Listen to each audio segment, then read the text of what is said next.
सांसद हनुमान बेनीवाल फिलहाल राजधानी जयपुर में पहुंचे हैं और जिस तरह से एसआई भर्ती को लेकर के बड़ा आंदोलन रहा और जिस तरह से बड़ी तेज़ गर्मी के अंदर पिछले साल लगातार आंदोलनरत रहे, अब भर्ती रद्द होने के बाद में जो अभ्यर्थी हैं उन्होंने बाकायदा इनका अभिनंदन किया है और बातचीत करते हैं।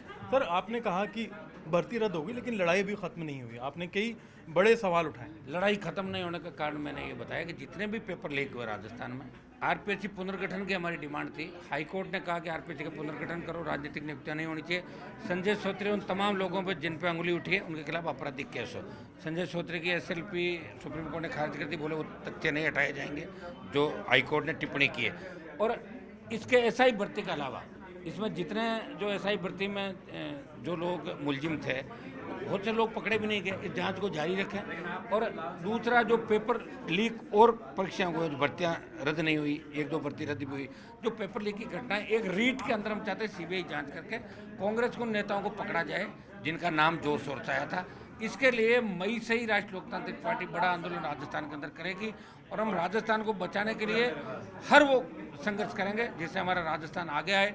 एक जिस तरह करप्शन राजस्थान में हो रहा है, जिस तरह SC ST पर अत्याचार हो रहे हैं और महिलाओं पर अत्याचार हो रहे हैं, इसको लेकर आरएलपी पार्टी राजस्थान के नौजवानों को साथ लेकर बड़ा आंदोलन करेगी। अग्निवीर के खिलाफ भी हमारा आंदोलन कर दिल्ली कूच करेंगे आगामी दिनों के अंदर। राजस्थान की सियासत में आपने बड़ा तंज करते हुए कहा कि जो दो टांगों वाली बात कही है सचिन पायलट वाली, उसको लेकर के आपने कहा कि अभी भी वो संपर्क में। भारतीय जनता पार्टी के नेताओं को दिल्ली में ये कहना है सचिन पायलट हमारे हैं।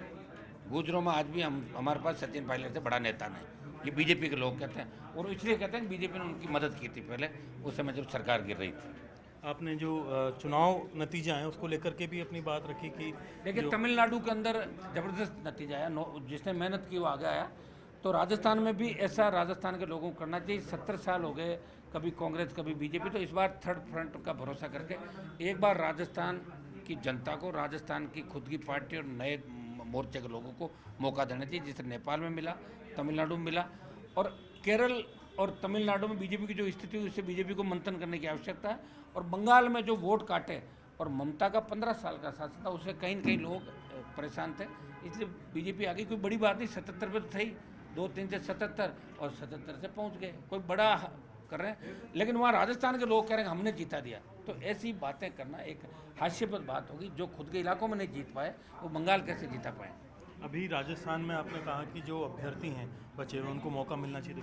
देखिए 8 लाख के लगभग फार्म उसमें भरे थे 21 के अंदर। हम चाहते हैं कि 8 लाख तमाम लोगों का जो फीस आपने लिए 400 रुपये पर फार्म से, उन सब बच्चों को मौका देना चाहिए, ये मेरी मांग है सरकार से। सफल अभ्यर्थियों में आपने कहा कि कोई भी शुद्ध नहीं था, सोशल मीडिया पे जो 600 से ज़्यादा फर्जी थे 800 में से, और अगर 100-150 कोई सही हो भी गए तो वापस तैयारी कर लेंगे। हम भी तो हारने के बाद चुनाव जीतने के लिए लड़ते, क्या हो गया, नया मुद्दा क्या हो गया। अब मान लो मेरे 25 साल निकल गए, मैं मंत्री नहीं बना, मंत्री बनना ही नहीं, मुझे लड़ भी तो रहा हूँ। मुझे देख लो भाई, कौन सा थानेदार बन गई, सब कुछ करो, कौन पूछता थानेदारों को, और कौन सा ईमानदारी के लिए थानेदार बनना चाहते हो। 80% लोग चोरी करने के लिए पुलिस के अंदर आना चाहते हैं, थानेदार बनना चाहते हैं, चोरी करने। 20% लोग ही ऑनेस्ट बच्चे हैं राजस्थान के अंदर। जी बिल्कुल। तो आप हैं हनुमान बेनीवाल जो कि राष्ट्रीय लोकतांत्रिक पार्टी के जो है सुप्रीमो हैं। फिलहाल इन्होंने जो चर्चा की है इसमें आगे आंदोलन को बढ़ाएंगे। कैमरा पर्सन दिलीप चेची के साथ में अरबाज अहमद, न्यूज़ 18 के लिए जयपुर से।